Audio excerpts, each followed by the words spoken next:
मम्मा घर नहीं होती थी तो वो मुझे दरिंदगी का निशाना बनाता था, मेरे साथ ये पटेंड करता था, फिर ये ऐसे ऐसे। तो मम्मा को मैंने बताया मेरे साथ उनकी नज़र में मुझ पे गलत है, ये है वो है। मम्मा यकीन नहीं करती थी, कहते थे नहीं तुम गलत हो। इसके बाद आहिस्ता आहिस्ता वो अपने दोस्तों को भी घर में लाना शुरू हो गया जब मम्मा घर में नहीं होती थी। मम्मा कहीं बाजार चली जाना, आंटी के घर चली के साथ मैं हूं आपका मेज़बान उमैर अली। नाज़रीन, इस वक्त मैं लाहौर जौहर टाउन के अंदर मौजूद हूं, मरियम के घर में, जिसका सतीला बाप अपनी ही बेटी को दरिंदगी का निशाना बनाता रहा।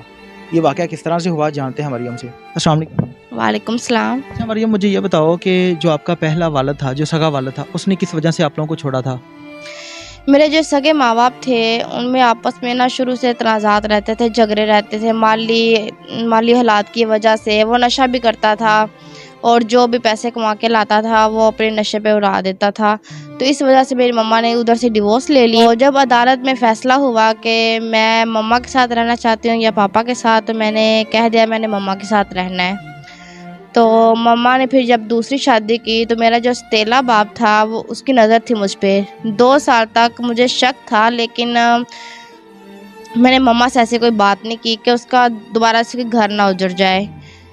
तो 2 साल बाद जब मम्मा घर नहीं होती थी तो वो मुझे दरिंदगी का निशाना बनाता था, मेरे साथ ये पटेंड करता था, फिर ये ऐसे ऐसे। तो मम्मा को मैंने बताया, मम्मा के पापा मेरे साथ उनकी नज़र में मुझ पे गलत है, ये है वो है। मम्मा यकीन नहीं करती थी, कहते थे नहीं तुम गलत हो वो ठीक है। उन्होंने मेरी वीडियोज़ भी बनाई हुई थी, मुझे ब्लैकमेल करते थे कि अगर तुमने किसी को बताया तो हम तुम्हें जान से मार देंगे, ये कर देंगे वो कर देंगे, नेट पे अपलोड कर देंगे वीडियोज़ आपकी।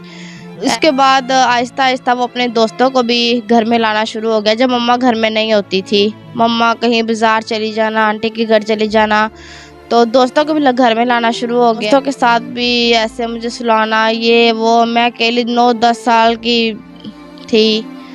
तो कितनी दफ़ा उसने, जो आपका वालिद है, उसने भी बदफिली की और जो उसके दोस्त थे उन्होंने भी बदफिली की थी? जी जी। वीडियो बनाई थी वो आपकी नाजेबा वीडियो थी या वो आपके साथ गलत हरकत कर रहा था, साथ में उसने वीडियो बनाई थी? नाजेबा हरकत भी थी। उसने वीडियो बनाई और आपको इस बात पे ब्लैकमेल करता रहा कि अगर आपने किसी को बताया मैं वीडियो वायरल कर दूंगा, और साथ में आप लोगों को जान से मारने की भी धमकी दी उसने? जी जी, उसने कहा कि अगर आपने किसी को बताया तो मैं ये वीडियो वायरल कर दूंगा और आप वालदा को तलाक दे दूंगा और अब आपको जान से मार दूंगा। यानी कि आपने अपनी वालदा को नहीं बताया फिर? हाँ, फिर मैं वालदा को नहीं बताती थी, चुप रहती थी। तो अपने दोस्तों को वो घर लेके आता था, कितने लोग थे वो? 2 लोग थे। उन्होंने, जो आपके वालिद, सतीले वालिद के दोस्त थे, 2 लोग थे, उन दोनों ने आपके साथ बदफिली की? जी। फिर उसके बाद आपकी वालदा को कैसे पता चला था या आप लोगों ने FIR फिर कैसे करवाई, कैसे वालदा को पता चला? एक दिन ऐसा हुआ कि मम्मा बाज़ार गई और बाज़ार से ना वो जल्द वापस आ गई। तो उन्होंने देखा कि पापा मुझे ना कुछ मेडिसिन दे रहे हैं। तो मम्मा ने वो मेडिसिन देखी तो वो मेडिसिन थी प्रेग्नेंट्स वाली के बच्चा होने वाला था। पापा ने मम्मा को बहुत ज़्यादा मारा पीटा। इस बात पे कि आपने ये क्यों पूछा है? हाँ जी, इस बात पे कि आपने ये क्यों पूछा है, ऐसे ऐसे। उसके बाद 15 पे कॉल किसने की थी? मेरे पास मोबाइल था, मैंने वो 15 पे कॉल करके पुलिस को बुला लिया था। फिर उसके बाद पुलिस आपके वालिद को पकड़ के ले गई? हाँ जी, सतीले बाप को पकड़ के ले गई। मेडिकल वगैरह भी हुआ है? जी, मेडिकल हुआ है। उसकी जो रिपोर्ट वगैरह है उसके अंदर क्या चीज़ आई है कि प्रेग्नेंट आप? मेरे साथ ज्यादती होती रही है।